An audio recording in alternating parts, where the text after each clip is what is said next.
یه نوع معلم داری که هی با بغل دستشون حرف میزنه و میرن رو مخ، اصلا نمیداری سر جلسه امتحان چی میکنی چی مینویسی، ولی تو دلت خوش اول تا آخرشون رو میدی. نوع دومم که میان سر جلسه امتحان میخوان، این نوع معلم کاملا واقعیه و دیده شده. نوع سوم که میان مثل آقا باعث تو زورشون به رخت میشه، اینا دیشب با زنشون دعواشون شده. نوع چهارم که خودشون میان جوابت میان، اینا بهشتی هن. گزینه 2.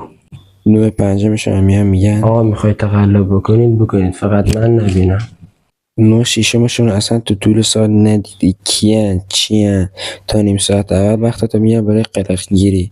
نوع هفتمشون که عقده پاره کردن برگه داره، انگار توی بچگی هر لحظه به یه چی گیر میان، جیبا رو چک میکنن، جای دانش آموزا رو عوض میکنن. اینا مشکل از مادرشون هست.